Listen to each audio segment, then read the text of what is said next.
peu comme la mafia, quoi. Ils te donnent au début, puis après ils exigent des intérêts très très hauts. Donc on parlait de kafakela. Kafakela, ça ressemble à cela. Il se peut tout à fait que ce sont des âmes qui, vu qu'elles ont été très attachées à la terre, au plaisir terrestre durant leur vie, après la mort elles veulent monter, elles n'arrivent pas à monter, parce que la personne reste la même. Quand on meurt, tu restes le même. T'aimais la Torah, t'aimais Hachem, tu vois Hachem, tu te colles à Hachem. T'aimais pas Hachem, surtout pas, ça casse les pieds. Un religieux, tu as même la haine de cela. Toi, t'aimais, oh là, mais c'est... Alors, tu veux monter, alors tu dis Hachem. Oui, c'est très beau, tu comprends que c'est beau, mais tu as tout ton corps de 70 ans de vie qui t'attire vers les plaisirs de l'époque. Et tu vas, et tu cherches ces plaisirs, tu ne peux pas les avoir, c'est une souffrance terrible, parce que tu es sevré, tu ne peux pas monter, tu es bloqué entre les deux mondes. Ça, on appelle kafakela. Jusqu'à quand? Le temps qu'il faudra. Hachem décide en fonction, c'est une sorte de purgatoire, de moment d'expiation des péchés. Au bout d'un moment, tu remontes, c'est clair, au bout d'un moment on remonte, mais ça peut être très long. Ça peut être très long. Ces âmes qui rentrent dans les autres cas? Non, ça, oui, ça peut être ça aussi, les dibukim. Et comment par rapport aux dibukim, comment est-ce qu'ils changent? Alors, j'explique ce que c'est un dibuk. Alors, il arrive aussi, des fois, c'est autre chose. Là, ces âmes-là, elles sont dans la maison, puis elles ne te dérangent pas. Des fois, elles sont poursuivies. Quelqu'un fait beaucoup de grands péchés, il a créé des forces négatives, des démons, d'accord, des forces négatives terribles, qui le poursuivent. Lui, il est donc condamné à être poursuivi pour un certain temps de ces forces négatives qui veulent le bouffer, surtout ceux qui ont fait Zera le Batala, d'accord. Quand tu fais du semence en vain, tu crées des êtres. Sauf que ce sont des êtres sans corps, mais ce sont des êtres qui existent. Et vu que tu as créé sans corps, ils te haïssent, ils veulent te bouffer. Ici en Israël, il y a une coutume à Jérusalem, c'est que beaucoup de gens qui viennent de France, qui ne sont pas trop religieux, ne sont pas au courant, et des fois ça les met hors d'eux. Mais c'est très important. C'est qu'on interdit, comme ça, après qu'on a parlé sur le mort, on a fait les oraisons funèbres, on prend le corps pour aller l'enterrer. On interdit si c'est un homme, on interdit la descendance du défunt de suivre le lit, donc le cercueil, le brancard sur lequel on porte le mort. Le fils dit, mais je suis revenu depuis la France pour être là, on me bloque, c'est pas possible. On lui a expliqué. D'habitude, bon, les pauvres, ils sont très émotionnés. Mais s'ils comprenaient, on leur explique après, ils comprennent. C'est quoi? C'est qu'en disant cela, on interdit toute la descendance physique et métaphysique de suivre le corps. Parce qu'il est mort, les millions, parce que quand tu fais une fois la bataille, tu as créé comme ça pas mal de centaines de milliers de bestioles, d'accord, antipathiques. Tu en as des millions de milliards qui sont là, prêts à te bouffer, d'accord.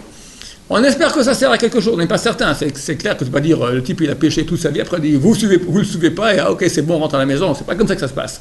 Ça aide un peu, d'accord. Donc il y a des gens qui sont poursuivis. Et des fois, Dieu leur permet de rentrer dans un corps qui mérite lui-même d'être puni par cela. Où il s'est énervé, quand on s'énerve, notre âme quitte notre corps, et il y a un vide. Le vide, lui, l'autre âme, tac, il rentre dans le corps. Après, ton âme revient, vous êtes les deux. Et lui, normalement, tout coup, il rentre en état spécial, il se met à parler avec une autre voix. Il dit des insanités terribles, parce que c'est un type qui est sale, d'accord. Et il dit d'un côté qu'il va avoir un tikkun, qu'il veut être réparé, aidez-moi, et d'un côté il dit des mots qu'on ne peut même pas écouter. En plus il voit tout, donc toi tu oses me parler, tu as fait comme ça hier, je t'ai vu en boîte, etc. Tout il voit, d'accord. C'est rare. Pourquoi ça arrive à des gens très bien si ça arrive à des gens qui méritent Ça peut arriver aussi quelqu'un qui ne fait pas une bracha avant de boire ou de manger. Hop, par l'aliment, il rentre. Ça peut arriver, c'est Hachem qui décide pourquoi, qui, quoi, comment. Il y a eu un cas il y a quelques années ici en Israël. Le dernier cas connu, c'était avant la Seconde Guerre mondiale, le Rav Elchanan Wasserman, donc à Radin, la ville où habitait le Chavetz Chaim. Il y a une fille qui a bu à la fontaine sans faire la bracha. Un dibuk est rentré en elle et elle disait des trucs terribles. Avec une autre voix, une voix comme un homme. Des insultes, des trucs, c'est des gens sales, des gens pourris, d'accord. Toutes les idées, des fois, quelqu'un, il a des pensées laïster, d'accord, de tout inimaginable. Ben lui, maintenant, c'est lui, là, cette partie-là, c'est ça. Et il s'exprime, d'accord. C'est pas beau à entendre. Hein? Il lâche tout ce qu'il avait à lâcher quand il... Oui, il lâche absolument tout. Avec la voix, par les organes vocaux de la personne, de la petite fille, avec une voix d'homme. Une seconde. Et on a dit, le Rav Achan Wasserman arrive pour faire un tikkun. Il s'est mis à trembler. Et le Rav Achan Wasserman est rentré, c'était un homme cool au Torah, complètement au Torah. La Touma ne supporte pas la Kedusha. Et d'habitude, on les conjure de quitter le corps de la personne sans faire du mal. Parce qu'il peut faire beaucoup de petits sorts par l'œil, il nous crève l'œil. Il dit, tu sors par le petit doigt. Et les gens qui ont vu ça, ils racontent que tout qu'on voit, on voit tout coup le bras qui se met à enfler, comme ça, un truc qui passe, parce que tout le doigt, ping, tout qui sort comme ça. Hein? Pourquoi c'est fait comme ça? C'est pas physique. C'est quand même, il y a quelque chose. Il faut dire qu'il y a un petit quelque chose, d'accord? Et ça passe, ting, ça casse la fenêtre, boum, et il est sorti comme ça. Bon, il y a un livre que je ne vous recommande pas de lire la nuit, je vous recommande beaucoup de lire, mais pas la nuit, qui est en hébreu, c'est pas la peine de le traduire en français, parce que ça fera beaucoup de balai tchouva par crainte. Le Rav Yehuda Aftaya, c'est un grand kabbaliste du temps du Ben Ishraï, donc il y a un siècle, 120, 130 ans environ, habitait à Bagdad, et il écrit un livre qui s'appelle Aruchot Mesaprot, Les esprits racontent. Et lui, il était spécialiste en exorcisme, c'est-à-dire que lorsqu'il y avait des personnes qui avaient des dibouks, tous les jours, d'accord, il venait le voir, etc., et lui, il les conjurait, donc il disait des hashbaot, des conjurations de nom d'Hachem en chuchotant dans l'oreille, et il raconte. Hein, il est venu, il est revenu, toute l'histoire, c'est vraiment passionnant, ça fait peur. Il avait un élève, celui qui a reçu de lui, c'est le Rav Salman Motsafi, et l'élève, c'est le Rav Aslan. Le Rav Aslan, qui habite aujourd'hui à Ramat Sharet, c'est à Ramat Gan, près de Bnei Brak, qui je l'ai vu une fois. Comme ça. Alors lui, au lieu de parler de chuchoter dans l'oreille du patient, il prend un stéthoscope des médecins. Au lieu de mettre lui, il met ça au patient et il parle lui. Comme fait tout comme ça, au lieu de chuchoter dans l'oreille, comme ça, tac, il stéthoscope, il fait tous les chuchotements comme ça. Et un copain à moi m'a raconté qu'une fois il a vu comme ça en pleine action avec un type qui était posé par un démon, et tout d'un coup le type il saute en l'air, tac, comme ça, il saute en l'air, et la chaise saute avec le type. Quand tu sautes en l'air, tu sors la chaise elle saute avec le type comme ça, il le tient, tac, comme ça il le fait. Bon, voilà, c'est des choses. Donc ça c'est pour les diboukim. Oui, Jackie, on est parti pour un cours sensationnel. Ils ne sont pas jugés, ils restent entre les deux. C'est ça le jugement. C'est ça, Hachem les punit pour 6 mois, 1 an, 6 ans, 60 ans, 300 ans, 1000 ans, d'accord, de rester dans cette situation-là de pauvre type. Pourquoi par cette punition? C'est une punition? Il y a soit Gilgul, soit Gilgul. Ah non, oulala, il y a beaucoup de programmes. Alors comme on a dit au début du cours, tu as ici ça s'appelle la Reshut Chochma, écrit par Rav Eliaou de Vidash, qui est peut-être la base de tous les grands livres de Moussar Sfarad.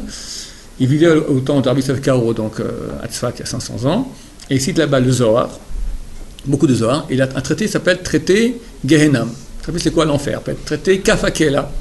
C'est ce que je vais expliquer. Il y a un traité, Chibut HaKever. Chibut HaKever, c'est aussi quelqu'un qui est très attaché à son corps. Quand on met l'âme, quand on met le corps dans la tombe, l'âme ne veut pas quitter le corps. Elle est attachée.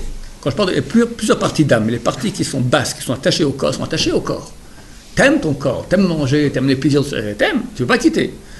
Et alors il faut te dégager. Comment on fait? Il y a des anges qui viennent, ils commencent à donner des coups comme ça, comme que quand tu t'endors des fois, tu retombes, mais en 1000 fois plus fort, pour que l'âme se décolle du corps et elle part comme ça.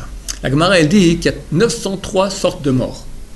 La Ma'avet Totsaot, à la mort, Totsaot, c'est un verset des Télim, Totsaot dans le Gematria, la Gemara elle dit 903. De la plus dure à la plus facile. La plus facile, c'est comme tu as un cheveu dans le lait, et tu fais comme ça, tic, il se colle à ton doigt. Ça, c'est Mitat Neshika, un mort de baiser. Hachem, il vient à la Shrina, tu vois. L'âme, quand elle aime Hachem, avant de mourir, elle voit la Shrina, la présence divine venir. Elle voit ça, et elle, tic, comme je vous raconte la mort de Lelov. Admor de Lelov était un grand rabbin, décédé il y a une vingtaine d'années. J'ai eu la chance de le voir et d'aller aussi à son enterrement, qui était un très bon ami de Baba Saleh. C'est un monsieur qui voyait tout. Un Ruach HaKodesh énorme, mais aussi il avait une force de changer les choses très. Il a jeûné 50 ans de suite. Mangeait que la nuit, jamais le jour. Le jour de sa mort, il pesait 24 kilos. Et comment il est mort? Il était comme ça sur son lit de mort, agonisant, comme ça. Du coup, il est devenu tout rouge. Et il y a eu 2 larmes qui ont coulé. Il a mis sa main comme ça. Tac. Une neshika. Et voilà Shekhinah qui vient, et son âme, elle pleure de joie de voir enfin Hachem, et elle se colle. L'âme, elle quitte le corps pour se coller à Hachem. Ça, c'est la meilleure. La plus mauvaise, Agmara ne raconte pas les 903. Tu dis la meilleure et la plus mauvaise. La plus mauvaise, c'est tu as du coton à l'état naturel, du coton, mêlé à des ronces. Et tu tires le coton des ronces. Voilà, c'est à peu près ça. Donc, c'est un autre exemple. À l'époque, dans les bateaux, lorsqu'il t'avais un mât de bateau, parce que tu avais une poutre, tu voulais maintenant en faire un pieu dedans. Alors on ne mettait pas un pieu en bois, on mettait un morceau de corde qu'on mettait de force dedans, et après il enflait, et c'est presque impossible à le sortir. De cette façon-là, ça aussi doit sortir l'âme du corps. Donc ça fait très souffrir cela. Tous ces relations sont... Alors plus une personne elle est habituée au lamazé, plus le décollement de cette terre est difficile. Après, donc il y a toutes sortes de programmes. L'enfer, Kafakela, Chibut HaKever, Gilgul, et encore d'autres choses. Quelle joie. Et tout ça, si on fait tchouva, il n'y a pas... Donc on fait tchouva maintenant, messieurs. Qu'on a fait, nous sauve pas. Hein? Les malachim. Facile à dire, facile à faire. Facile à dire, je l'ai péché, j'ai fait ci, ça et ça, je regrette, terminé. Facile à dire, facile à dire. C'est pas pour ça qu'il va nous enlever toutes ces souffrances. Beaucoup de ça. Beaucoup de ça. Surtout, Une fois, les sortes de morts que vous venez de dire. une fois, un élève de Gaon de Vilna a lu Reshit Chochma. Élève de Gaon de Vilna, ça veut dire c'est un homme d'un degré énorme. Et lui, quand il lit ça, c'est pas comme nous que ça fait un peu peur et puis après on continue à faire des bêtises. Il a pris ça vraiment. Il est tombé malade, dépression nerveuse. Il a compris que c'était impossible de s'en sortir, sauf que la barre est très très haute dans ce livre-là. Le gars est venu et lui dit, sache que tout ce que tu as lu dans ce livre est absolument vrai. Mais, ça a lieu après la mort. Après la mort, pour expier un péché qu'on a fait, les souffrances sont terribles. Ici sur Terre, à chaque moment des souffrances, les petites souffrances qu'on a sur Terre expient énormément. Pourquoi le monde il va si mal aujourd'hui? Parce que Hachem a pitié de son monde. Alors au lieu de les faire payer dans l'âme bas, il fait payer ici. Les divorces douloureux, les maladies terribles, les maladies, le cancer. Mais c'était comme ça il y a 50 ans, ça n'existe pas. Ça n'existe pas. Ma femme a dû amener un proche parent dernièrement ici, ça s'appelle Machon, j'ai oublié le nom de l'Institut Charette, à Adassa. Elle me dit, mais c'est incroyable, le monde qu'il y a là-bas, c'est Tahran Merkazit. La centrale, station de bus centrale, hôpital, tous ont la maladie. C'est inimaginable. Et cette maladie, mais c'est l'enfer sur Terre, ce truc-là. Les chimios, les trucs, les machins, on croit qu'on est en rechute. Terrible. Donc il y a des souffrances. Ces souffrances-là, c'est clair que ça enlève énormément. Alors, comme je dis, on ne demande pas les souffrances. Mais si elles viennent, on dit merci. Le mieux est faire tchouva. Ça marche, la tchouva. Hachem, il est bon. Il voit que tu avances, tu vas dans son sens, il attend. C'est quand il voit que ça ne sert à rien, il te faut une gifle pour te réveiller et qu'il t'envoie. Attends, on va laisser peut-être un peu Cachriel. Eliran. Pourquoi même les tzadikim, ils ont pris des paquets? Ils ont Chibut très facile. Chibut HaKever, tranche comme ça, il secoue. Un coup. Non, je sais pas, il a marqué pareil. Tout le monde pareil. Tout le monde doit passer par le décollement de l'âme du corps. À part ceux qui sont enterrés après midi heure juive du vendredi après-midi, parce que la era du Shabbat qui rentre, et c'est tellement sain le Shabbat qu'il y a un décollement en douce. Et qui sont enterrés après Motzei Shabbat jusqu'à minuit juif. S'ils sont enterrés dans cette période-là, il n'y a pas Chibut HaKever. On n'a pas le droit. Quelqu'un qu'on doit enterrer par exemple à 10h du matin, on se dit allez, on a encore 2 heures dehors, on le met seulement à midi, c'est interdit. On doit l'enterrer tout de suite, parce que c'est une plus grande souffrance pour l'âme, pour l'âme de rester dans son corps et pas être enterré, que de ne pas avoir Chibut HaKever. Mais si quelqu'un est enterré après-midi, l'âme s'en va sans qu'il y ait besoin de la secouer. L'âme, elle attend que le corps soit enterré pour s'en aller. Oui, une certaine partie d'âme, il y en a qui partent déjà avant, mais la plus grosse, elle attendait d'être enterrée. Elle souffre beaucoup. D'ailleurs, des gens, les proches, les parents défunts, racontent que lorsque la souffrance pourrait être plus grande avant l'enterrement, une fois que la personne est enterrée, il y a une sorte de calme qui rentre. On est en deuil, c'est très triste, mais c'est moins douloureux qu'avant. Ça se perçoit, paraît-il. Oui, Jackie. Mais les malachim qu'on a créés avec les mitzvot qu'on a fait dans Les mitzvot. ils font un. C'est 2 comptes. C'est deux comptes. Si on doit te juger maintenant si tu vas mourir ou vivre, ou quelle vie tu auras, est-ce que tu vas rester sur terre ou pas, ça, on fait un compte mitzvot par rapport à Averot. Quelqu'un est mort, c'est deux comptes différents. L'Averot, il faut le réparer. Ça, c'est tous les programmes purgatoires dont je parle. Les mitzvot, elles restent pour l'éternité. Quelqu'un a fait une mitzvah, elle est éternelle. Et beaucoup de moments, quand il va monter, la mitzvah ne vaut plus. Pourquoi? Parce que les mitzvot, il y a différentes façons de les faire. On peut la faire, tu mets les tefs comme ça, endormi en pensant qu'est-ce qu'on fait ce soir. Ou bien, tu fais maintenant, le Shem Yichud vient maintenant m'unir avec Hachem, la mitzvah, tu fais avec toutes les kavotes, avec amour d'Hachem. Ce sont des degrés différents, comment on fait une mitzvah. Quand on est dans la Maba, on s'approche d'Hachem. On monte. Au bout d'un moment, notre carburant pour monter, c'est nos mitzvot. Au bout d'un moment, les mitzvot qui étaient bas niveau, il y a un certain monde où elles n'ont plus de valeur. C'est trop bas. C'est comme, je sais pas moi, c'est comme dans les écoles de cuisine. Tu commences par faire des omelettes, puis après tu passes dans les haute gastronomie. On fait plus d'omelettes là-bas. Ta mitzvah, c'est une omelette. Maintenant, tu es ici, on veut un vin à 10 000 euros. D'accord? Alors regarde dans ta vie quelle mitzvot il y a. Bon, il y a quelques-unes comme ça, bien. De moment, il n'y a plus assez.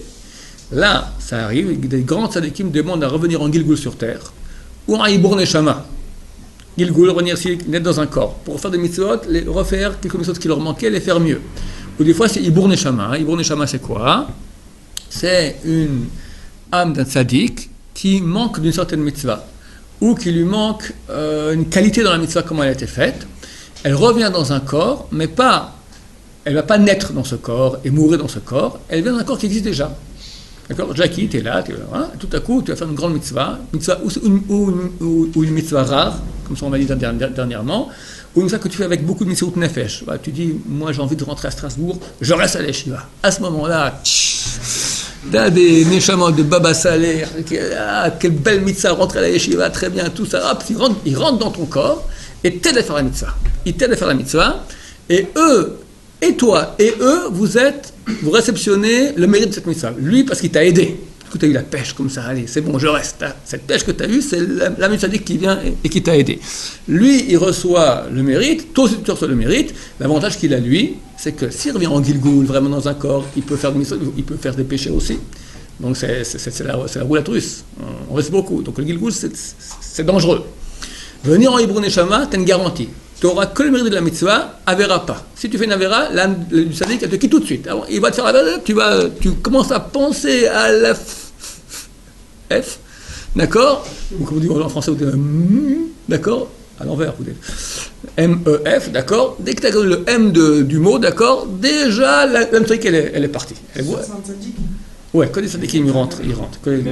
Sadikim, des gens qui ont du mérite.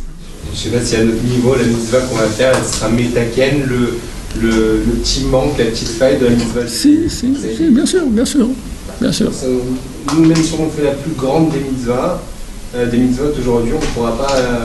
Non, des fois, tout simplement. Un millième de ce que faisaient des. Regarde, tu fais tchouva parce que tu étais avec Ingrid il y a 2 ans, d'accord? Baba, ça, il peut faire ça. Je ne sais même pas c'est quoi Ingrid, d'accord? Ça lui manque. Peut-être lui veut maintenant aussi faire partie de ce grand projet qui est la tchouva. Par exemple. Tout à fait.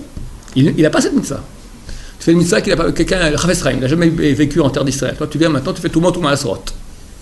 Tu fais des mitzvahs qu'on ne peut pas faire à l'étranger. Tu fais Shvit, d'accord? Tu fais monter en terre d'Israël. Les gens qui montent en terre d'Israël, ils sont des trucs énormes. C'est certain qu'il y a beaucoup d'âmes qui viennent et les accompagnent à faire cela. Donc, c'est pas forcément que tu dois faire une mitzvah qui est comme la valeur d'un grand tzaddik. Tu fais une mitzvah que lui n'a pas, donc il vient avec toi, il la fait avec toi. Et lui, tu la feras faire avec beaucoup plus de pureté. Oui. C'est quoi pour vous la mitzvah qui rentrerait dans la catégorie de gastronomie? C'est la qualité de la mitzvah. C'est pas quelle mitzvah, c'est la qualité de la mitzvah. Il n'y a pas des mitzvahs qui ont plus de reconnaissance que d'autres. Par la tzedaka, il n'y a pas de petits trucs.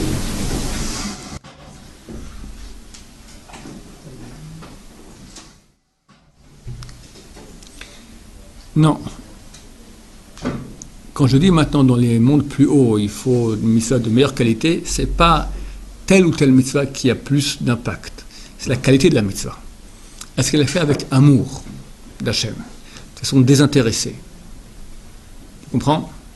Nous, on est embourbés dans ce monde. Donc on a toutes sortes de calculs je vais gagner, j'aurai du kavod, j'aurai la maba. C'est bien, c'est excellent, mais c'est pas le top.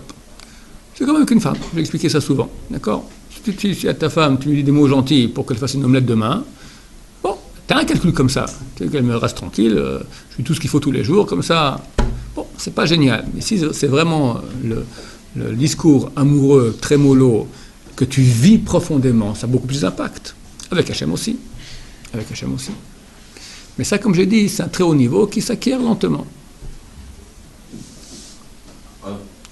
La tchouva, ça peut être, excuse-moi, la tchouva, ça peut être ça. Il y a des gens qui font tchouva par crainte de l'enfer, crainte de... Ok, bon, c'est déjà bien. Il y a beaucoup qui ont la crainte de l'enfer, puis ils vont en boîte quand même. Mais il y en a qui font tchouva par amour de la vérité. Ça, c'est très pur. Ils avaient tout pour réussir dans le monde profane, dans le monde goy, d'accord? Et ils quittent tout par amour de la vérité. C'est très très grand, très très beau, c'est très beau. Ça mérite énormément. L'effort aussi qui est fourni. La chef donne en fonction de l'effort qui est fourni. Comme avec une femme. Ta femme, tu lui donnes tu as acheté un pita falafel, bon, c'est gentil. J'ai fait 300 km pour te ramener, je sais pas moi, des oranges japonaises tachetées, d'accord, un truc, voilà. 300 km, pour moi, oui, tiens, parce que je t'aime tellement. Ça la touche, c'est mieux, voilà. L'effort aussi, il a à voir, c'est clair. Oui. Vous posez la question, vous dites que l'âme, elle est bloquée entre les deux mondes. Oui. Mais c'est Hachem qui a décidé ça. Oui, absolument. Punition. Oui. Punition, voilà. C'est pas la punition, c'est une expiation, réparation. D'accord, la réparation, ça devient une punition pour nous. Parce que s'ils rentrent dans notre corps, s'ils font des choses comme ça... Ah, des fois, nous aussi, on a besoin d'une réparation aussi. Il n'y a pas de punition, c'est un mot goy, punition. Ouais. C'est la façon que la Torah aussi s'exprime, elle dit punition, mais il n'y a pas de punition. Hachem, il n'est pas méchant, pan. Il veut que tu répares. Il veut enlever les tâches que tu as sur ton âme. Et les tâches, on les enlève l'âme par la souffrance. Pourquoi on a fait un cours dernièrement là-dessus, on ne va pas le refaire. Mais le presque seul moyen d'enlever des péchés, des tâches qu'il y a sur notre âme, c'est par la souffrance. Donc nous, on peut le percevoir comme une punition, mais c'est comme un père qui va châtier son enfant pour l'éduquer, pas par vengeance, pas par méchanceté, pour l'éduquer. Il a mis sa main dans la prise, tac, il revient, tac, il comprend, il faut mettre la main dans la prise. Alors le gosse, il comprend, mon papa, il est méchant. Quand il grandit, il comprend heureusement que mon père m'a appris à ne pas mettre les mains dans les prises. C'est pas très agréable.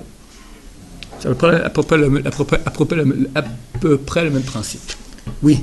Si on ne fait pas d'erreur sur ce monde, Dieu n'aurait personne chez qui faire rentrer ses âmes, et donc ça permettrait d'enlever cette expiation justement chez ces gens-là ou... Non. Hachem n'a pas besoin des gens vivants pour faire expier les péchés des gens. J'ai dit qu'il y avait certaines âmes qui étaient poursuivies par leurs péchés, et pour se réfugier, pour échapper à ces démons qui veulent leur fin, ils se réfugiaient dans un corps. Et là, ces démons qui les font souffrir ne peuvent plus agir. Ils se réfugient dans le corps de quelqu'un. Maintenant, Hachem, il envoie cette personne-là aussi, et il envoie cette âme dans la personne qui mérite elle aussi d'avoir en elle une autre âme. Donc Hachem, il fait bien les choses. Maintenant, du moment où sur terre il n'y aurait plus de péché, alors la personne qui est poursuivie par les démons n'aura pas où se cacher. Elle subira sa sentence, c'est tout. Vous dites quoi par se font manger? C'est-à-dire quoi, ils se font manger? On parle de choses spirituelles, je ne sais pas ce que c'est exactement. Il faut comprendre que la souffrance et la jouissance, ce sont des notions spirituelles. Bien que c'est physique, on appelle ça physique, d'accord? Quand tu bois un bon vin, ou tu manges une bonne glace, d'accord? Comment tu appelles ça? Une glace à l'eau, là, à 3 shekels, c'est quoi? D'accord? Un bon sorbet, d'accord? On appelle ça un plaisir physique. C'est vrai que c'est physique. Mais c'est pas que physique. Ça passe par la physique et les nerfs. Ça arrive à la neurone. La neurone, qu'est-ce qu'elle fait? Ça excite la neurone, et alors? Eh bien, il y a un passage entre notre cerveau et nous. Comment moi j'agis sur mon cerveau? Je veux penser, je me concentre. Il y a une volonté, c'est pas mon cerveau qui décide. C'est moi qui décide, c'est comme si je suis derrière l'ordinateur et je tape sur le clavier. Ce qui tape sur le clavier, c'est moi, c'est mon âme. L'ordinateur, c'est mon cerveau. L'ordinateur, il est calé, d'accord? Mais il ne peut pas décider quoi faire. La pensée, c'est moi qui la dirige avec ma volonté. Donc, comment je la dirige? Au moyen du cerveau. Le cerveau, il va, on va dire, matérialiser ma volonté et ma pensée. Maintenant, le cerveau, il ordonne lèche ta glace à l'eau. D'accord? Papille gustative, elle goûte, c'est bon. Tring, ça passe, ça arrive dans le cerveau, la neurone, d'accord, la neurone fait comme ça. Du coup, sur l'écran, ting, ting, ting, jouissance. Moi, je vois ça. Ah, c'est bon. C'est qui moi? Moi, c'est pas le cerveau. Je suis pas un cerveau. J'ai un cerveau. Moi, c'est J apostrophe, d'accord? J apostrophe, qui est là, je sais pas où il se balade quelque part ici, d'accord? Qui jouit. Alors, ce passage de là à je, d'accord? Il est spirituel. Hachem peut le faire vivre sans qu'on ait un corps. Si on pouvait nous aujourd'hui maintenant, et je crois qu'on peut le faire, si je te mets maintenant des neurones, je crois qu'ils ont fait ça sur des souris. Ils ont fait ça sur des souris. Ils ont localisé l'endroit de la jouissance de la souris et ils ont mis là-bas une diode, d'accord? Et chaque fois qu'elle levait la tête, tac, comme ça fait une jouissance. On lui a mis un beau morceau de gruyère, elle mange pour le manger, on fait du tac, elle fait comme ça, jouissance. Elle fait comme ça, elle est morte. Morte de faim. Parce qu'au lieu de suivre maintenant la pulsion la plus forte, qui est celle d'aller manger, elle a une pulsion encore plus forte, celle de jouissance. Elle fait comme ça, tac, tac, elle se shoot à la diode, d'accord? Tac, tac, tac, elle est morte. Voilà. Mais c'est pas possible Donc, qu'est-ce que je veux dire par là? Donc, il n'y a rien. Si ce n'était qu'on a mis la diode là-dedans, à faire comme ça, il n'y a rien, il n'y a aucun plaisir à ça, d'accord? Elle n'est pas en train de prier. Alors, on voit que la jouissance est une chose, en fait, qui passe aussi à la partie spirituelle de la souris. Bon, c'est pas peut-être un bon exemple dans le cas de la souris, mais on peut comprendre que chez nous, il y a une partie spirituelle. La jouissance est une partie spirituelle. Donc, maintenant, Hachem peut me faire jouir ou souffrir aussi à l'état d'âme. C'est pas un problème. Voilà. Comment ça exactement? Je ne sais pas. Une fois, ce type-là qui est venu il y a quelques années ici, qui a fait un cours s'appelle Un témoin de l'au-delà, qui a une mort clinique, qui est parti, qui a vu des choses, il a dit qu'il voyait les âmes, c'était fluide. J'ai eu un cas aussi où une jeune fille est venue chez nous à la maison et elle a fait tchouva. Et comment elle a fait tchouva? Elle a dit que sa grand-mère était décédée et un jour sa grand-mère est venue. Comment elle est venue? C'était terrible, d'accord? Elle voit tout coup par la porte un truc qui rentre comme ça, comme une sorte de... Elle a dit c'est comme une sorte de... Ouais, mais elle ne voit pas un nuage, elle ne pouvait pas expliquer, une sorte de présence comme ça, fluide comme ça, qui avance lentement, qui dit rien, mais elle sentait que c'était sa grand-mère. Elle était extrêmement touchée par ça. Non, elle voyait une sorte de schnurk, je ne peux pas te dire, je ne me souviens plus ce qu'elle a dit exactement. Ouais, peut-être une sorte de lueur, ou dire, je ne sais pas, un quelque chose, un schnurk, on va l'appeler. D'accord? Fluide comme ça. Elle sentait que c'était sa grand-mère. Vous allez voir un Rav qui a fait, qui a écrit une sorte de trou, voilà, qui a des limites des morts, le monde des vivants, que chacun ne peut pas interférer dans les mondes différents, et que dès lors ça s'est arrêté. Mais ça a causé, c'était le lever d'une tchouva complète qu'elle a fait. Donc ça arrive qu'il y ait des visions comme ça de choses. Ne serait-ce que les fantômes et les machins. J'étais à Strasbourg, ta ville natale, mon cher ami, là-bas. Combien de gens? J'étais là-bas 3 jours de suite, j'ai eu au moins 5-6 cas de gens qui me racontent que leur maison est hantée. C'était les caves dans lesquelles il y avait la Gestapo, il y a eu des tortures, des gens là, et ils entendent même des cris des fois. Ils crient. Donc c'est certain que ça existe. Au rachat qu'on a notre Torah, on fait le tikkun bait et tout part en un clin d'œil. Il n'y a pas moyen de qu'une star tranquillement, oui. Des sphères bouffées. Oui, absolument. C'est possible. Ouais, il faut venir Yishot Yosef.